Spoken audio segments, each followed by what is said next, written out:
就嚟有到2026年第一屆嘅將別考試啦。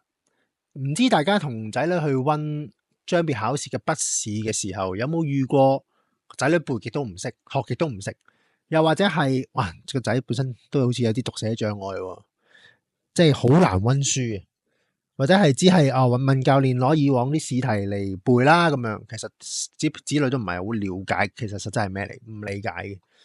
咁所以咧呢段片咧就會同大家去解解一下點樣去用我哋港兵通最新嘅數碼化嘅將別模擬筆試考試系統去幫大家解決呢個問題。咁啊事不宜遲啦，我哋去片。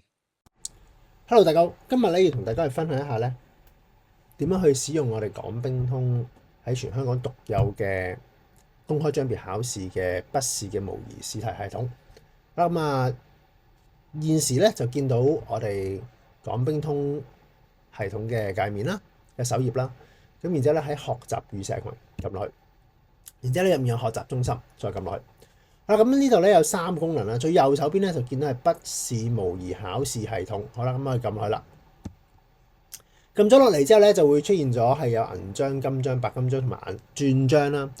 咁咧每一個將別正常考試係淨係做翻佢嗰個級別啦，如果跳級咧就會可以remix 埋上之前嘅級別啦，係啦，咁我哋嗱某一次係譬如跳章，就可以咧揀埋係咪做埋銀章部分啦。好啦，咁呢個我唔撳住先，咁假設我係做金章啦，正常考啦。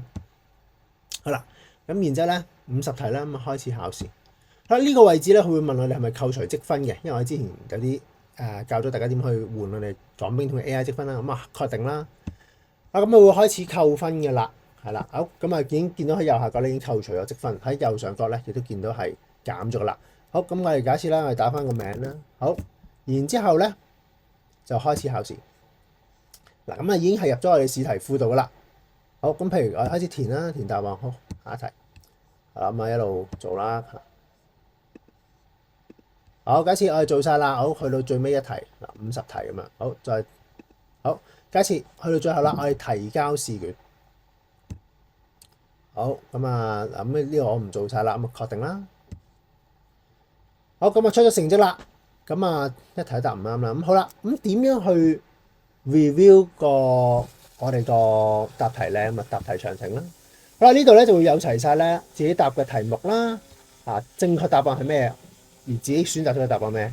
咁同埋咧，我哋有埋咧個溫習嘅章節嘅，呢度見到係啦。咁希望可以幫到大家。係啦，另外有啲溫習嘅建議咁樣啦，係啦，會提翻大家嘅。好，咁今日嘅分享就到呢度啦。希望咧今次呢個將別考試嘅筆試模擬考試系統咧，幫到大家。咁希望大家如果睇嚟緊喺香港嘅乒乓球運動或者活動上面有啲咩嘅想法，有啲咩嘅地方係需要提供支援咧，係需要建立系統嘅咧，歡迎同我哋聯絡。咁我哋咧都會去想辦法去優化我哋呢個行業嘅。多謝大家。